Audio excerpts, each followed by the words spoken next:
एक और बड़ा खुलासा एचडीएफसी केस में। एचडीएफसी बैंक पूरी तरह से कटघरे में आ खड़ा हो चुका। अब क्या ये किसी एक पर्टिकुलर एम्प्लॉई, यानी कि हम बात करें मानिक सिंह परिहार, क्या उसी की गलती है, या फिर जो लोगों का कहना है, जो क्लाइंट्स का कहना है कि किसी ना किसी तरह अमित गुप्ता जो है वो भी इसमें किसी ना किसी तरह मानिक सिंह परिहार के साथ हैंड इन ग्लव्स में थे। ये ऐसा लोगों का कहना है, पुष्टि इन्वेस्टिगेशन के बाद होगी। खैर, आज एक और बड़ा खुलासा लेकर आप तक पहुंचे हैं। सूत्रों द्वारा पुष्टि की गई, और जो भी सूत्रों द्वारा पुष्टि की गई वो सच होता नजर आया। आपने हमारे पुराने फॉलोअप्स में भी देखा, और आज आपको बता दें कि एचडीएफसी बैंक रूपनगर के बिल्कुल साथ एक शॉपकीपर के साथ भी फ्रॉड हुआ है, और वो भी मानिक सिंह परिहार द्वारा किया गया है।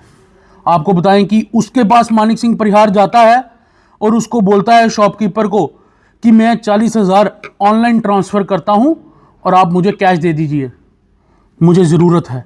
लेकिन शॉपकीपर ने मना कर दिया, लेकिन उसके जाल में फंस गया, उसकी साजिश में फंस गया। वहां पर आया हुआ एक जियो का एम्प्लॉय, और उस जियो के एम्प्लॉय ने क्या किया कि उसने 40,000 ऑनलाइन अपने अकाउंट में लिया और उसको 40,000 एटीएम दिया और उसको कहा निकाल लो, और मानिक सिंह परिहार ने उसी एचडीएफसी बैंक के एटीएम से 40,000 विड्रॉ कर लिया। लेकिन जब ये सारी चीज़ें एचडीएफसी बैंक के सामने आई तो बहुत ही बदकिस्मती रही उस जियो के एम्प्लॉय की, जिसने मदद करनी चाहिए। उसका अकाउंट जो है वो सीज कर दिया गया। हालांकि आपको हमने बताया था पंजाबी ब्रदर के ओनर का अकाउंट भी सीज किया गया 2 लाख की एंट्री में, लेकिन अब उस एंट्री के ऊपर भी सवाल खड़े हो रहे हैं। सूत्र हमारे पुष्टि कर रहे हैं कि कुछ अकाउंट इसलिए भी सीज हुए गए क्योंकि उसमें गैम्बलिंग के पैसे का आना जाना था। अब वो सारी चीजें जो हैं वो इन्वेस्टिगेशन का पार्ट है। चौथे सितंबर के नाते जो भी रिलायबल सोर्सेज के मुताबिक हम तक पहुंचता है, हम आप तक पहुंचाने की कोशिश करते हैं। और इन्हीं खबरों के चलते काफ़ी लोग हमें अप्रोच करना शुरू हुए एचडीएफसी बैंक को फ्रॉड को लेकर, और उनमें से जिन खबर की हमें पुष्टि होती नजर आई या रिलायबल लगी तो वो हमने आप तक पहुंचाने की कोशिश की और आगे भी करेंगे। खैर, एक बड़ी चीज आपको बता दें, जो हमारी खबर का असर हम बोलेंगे हो रहा है वो ये है कि कहीं ना कहीं एचडीएफसी बैंक इस समय जो 35 लाख जिस लेडी का एफडी से निकला है, उस लेडी को 35 लाख रिफंड करने के लिए पापड़ बेल रहा है। आपको बता दें, हालांकि आरबीआई को भी एचडीएफसी द्वारा लिखा गया है कि हम ऐसा करना चाहते हैं। अब क्या परमिशन मिलती है या नहीं वो तो खैर बैंक वाले जाने अच्छे से, लेकिन हमारी खबर के चलते ही एचडीएफसी बैंक में हड़बड़ाहट पड़ गई, क्योंकि सब एम्प्लॉई कन्नी मारते नजर आए, लेकिन अमित गुप्ता कहीं ना कहीं दिन ब दिन जाल में फंसते नजर आए। चाहे फिर वो क्लाइंट्स के द्वारा प्रेशर हो या फिर हम जैसे मीडिया बंधुओं के द्वारा न्यूज़ लगाकर उनको एक्सपोज करने की कोशिश की गई, उनकी बैंक ब्रांच को एक्सपोज करने की कोशिश की गई। सच्चाई ये है कि आम जनता बैंक्स पे विश्वास नहीं करेगी तो किस पे विश्वास करेगी?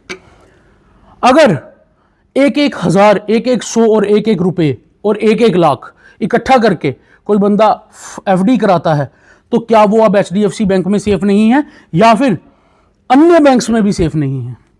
इसी के चलते हम गूगल कर रहे थे, वहां पर पता चला कि कुछ महीने पहले जम्मू कश्मीर से बाहर लेकिन हिंदुस्तान में ही एक बड़ा फ्रॉड ऐसे ही प्राइवेट बैंक में हुआ।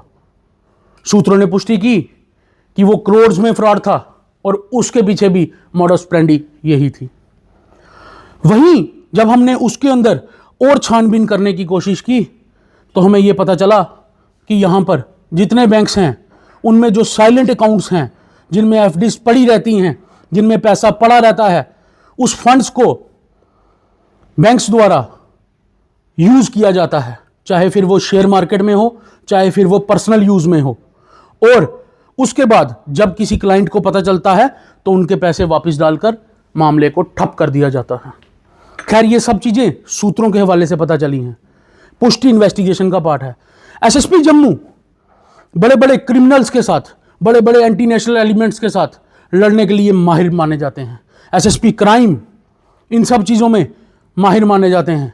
लेकिन वहीं इस एचडीएफसी बैंक की बात करें तो इतना बड़ा फ्रॉड करके एक मामूली सा एम्प्लॉय चला गया। क्या साजिश थी, क्या कॉन्स्पिरेसी थी, इन सब चीज़ों की पुष्टि जो है वो इन्वेस्टिगेशन में होनी है। हम अपने माध्यम से एसएसपी जम्मू को अपील करना चाहते हैं, रिक्वेस्ट करना चाहते हैं, एसएसपी क्राइम को अपील करना चाहते हैं, रिक्वेस्ट करना चाहते हैं कि इस तरह के जो फ्रॉडस्टर्स हैं इन लोगों का लुकआउट नोटिस निकलना चाहिए और इस पे ना देरी करते हुए इन लोगों को जल्द से जल्द सलाखों के पीछे लाना चाहिए।